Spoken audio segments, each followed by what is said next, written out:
Bien, ahí ustedes tienen Elías Tenorio, candidato a la Asamblea por Pichincha.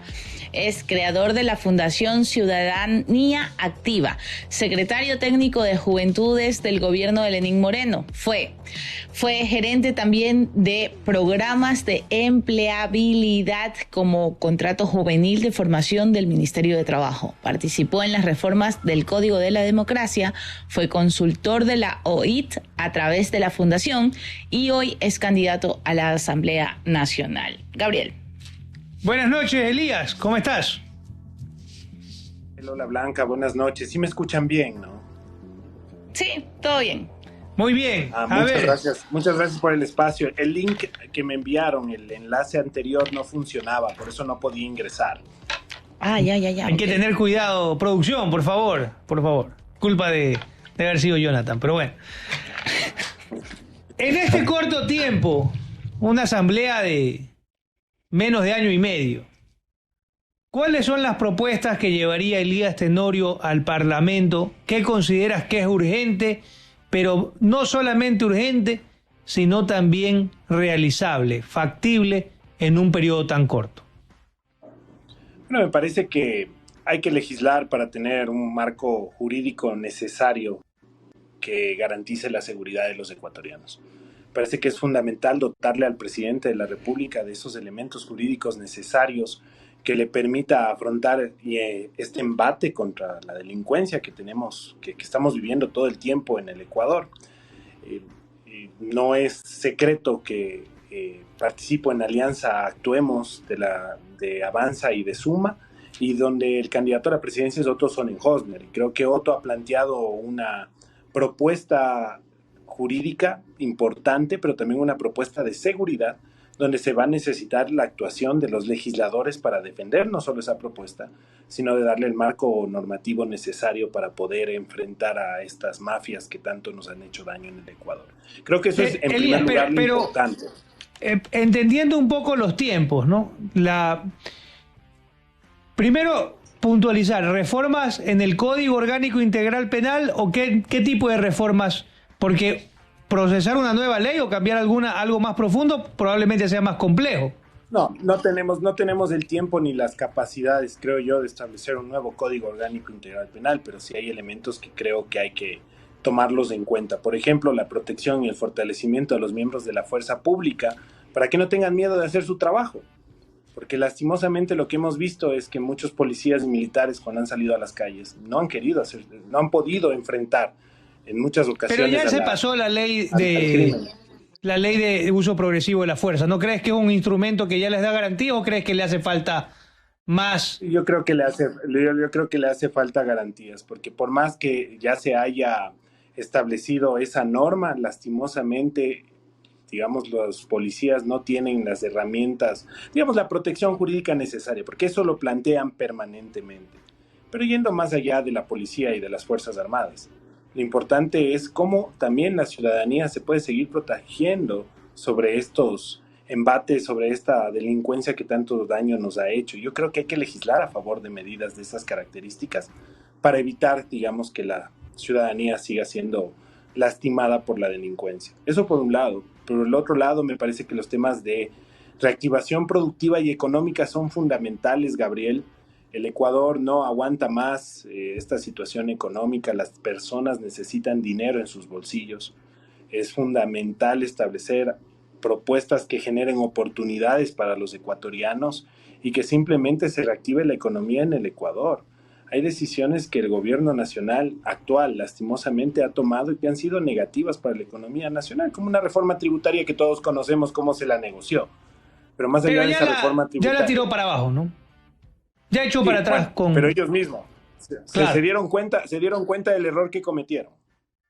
Y decían que el impacto económico era... Dentro del plan de legislativo, ¿han discutido tal vez alguna reforma tributaria en esta próxima asamblea o no, Elías?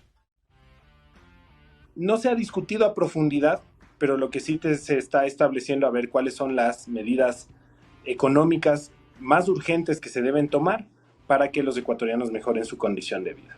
No es que haya una discusión profunda sobre si se necesita o no una reforma tributaria. Yo creo que el Ecuador ha vivido de reformas en reformas, pero lo que sí se ha planteado dentro del plan de gobierno de Otto Sonnenhosner, por ejemplo, es la reactivación productiva con el fortalecimiento, por ejemplo, de la infraestructura pública a nivel nacional. Es decir, el poder asfaltar todas las vías necesarias en el Ecuador, el poder reparar toda la infraestructura pública que se está cayendo a pedazos. Y yo creo que el legislativo tiene que brindarle también la oportunidad al presidente y tampoco molestarle permanentemente con esas acciones que creo que todos tenemos conocimiento de fiscalización, donde te tienen 4 días a la semana en el legislativo rindiendo cuentas sobre obras que te correspondía hacer cuando eras ministro o cuando eras autoridad. Entonces, creo que eso es necesario también en el legislativo, más allá de solamente proponer la legislación. También es te voy a preguntar sobre fiscalizar. eso, pero quiero primero ampliar un poco porque tú fuiste secretario de la Juventud en el gobierno de presidente Moreno. ¿Vas a llevar algún tipo de legislación en ese sentido para fortalecer las oportunidades o para crear más oportunidades para los jóvenes que a veces no logran acceder a empleos justamente por su condición de joven que no tiene experiencia? ¿Hay algo que se pueda hacer desde la Asamblea o que tú lo lleves como experiencia y bagaje de la Secretaría de la Juventud?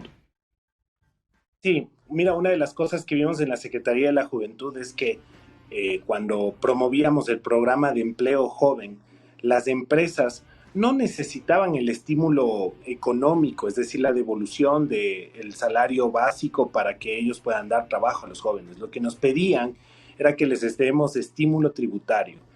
Y creo que eso es fundamental hacerlo digamos, en una reforma que permita a los jóvenes obtener más empleabilidad a través del estímulo tributario. No sería el primer país que lo hace. Yo creo que hay casos como el caso español, el caso francés, el caso peruano, que tiene reforma tributaria, que tiene política tributaria para que los empresarios que contraten a más jóvenes puedan beneficiarse de esos estímulos.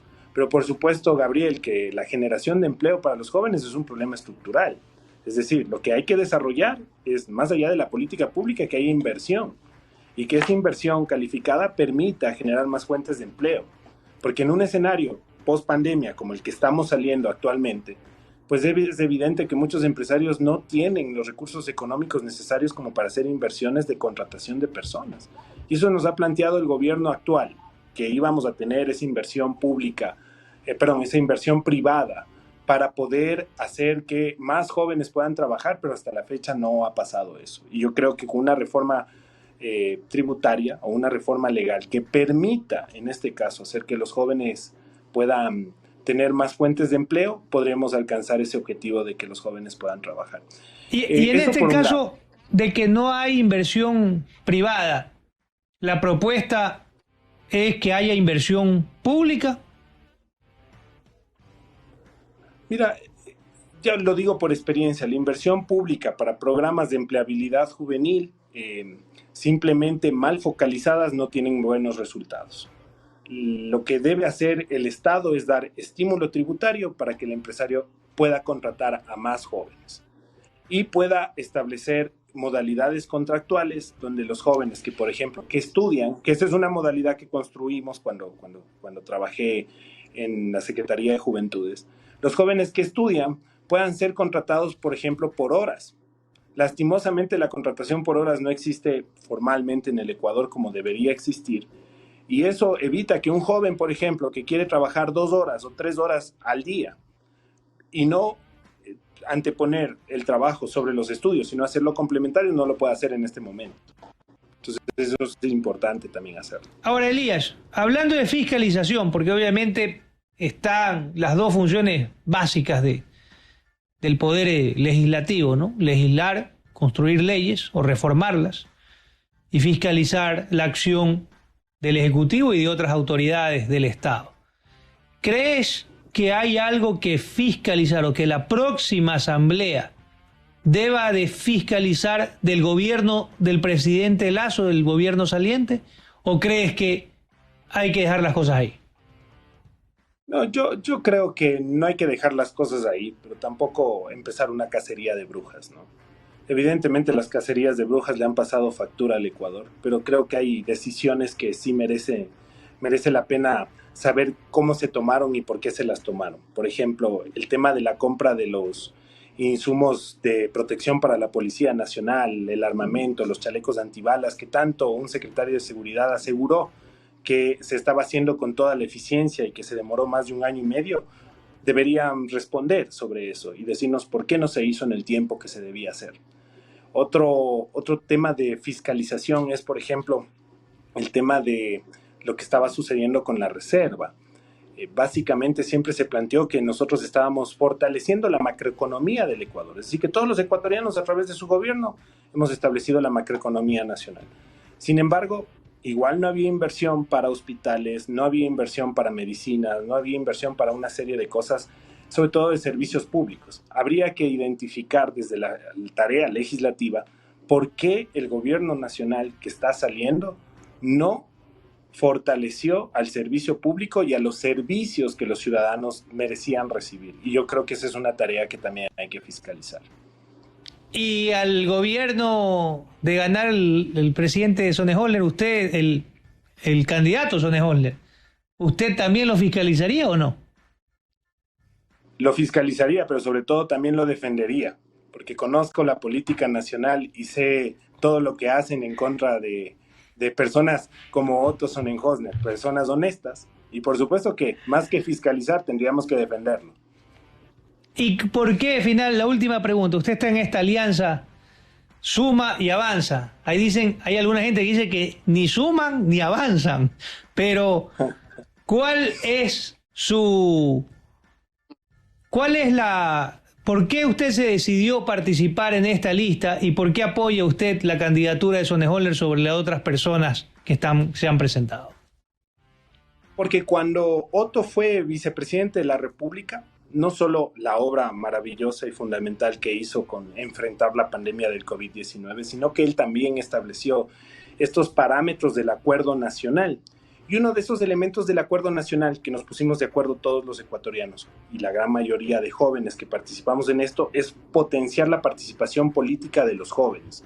Eso nos permitió establecer una reforma al Código de la Democracia que ahora hace obligatoria la participación de jóvenes de 18 a 29 años en un 25% de los listados pluripersonales. Entonces, en un escenario como el que estamos viviendo actualmente, ¿por qué no apoyar desde la juventud a un joven candidato que puede hacer la diferencia y que contribuyó a una reforma de esas características? Por eso tomé la decisión de apoyar a Otto Sonnenholder. Más allá del vehículo electoral que respetamos, saludamos y felicito la decisión de las dos organizaciones políticas de anteponer los intereses del país sobre los intereses colectivos de su organización, era fundamental creer en un proyecto y liderado por una persona como Otto Sonnenholder, y por eso es que hemos buscado este espacio de poder adecentar la política en conjunto con él. Muy bien, muchas gracias, Elías, por acompañarnos esta noche y suerte en esa próxima asamblea, Dios mediante. Gracias, Gabriel, gracias, Blanca, y saludos a ustedes.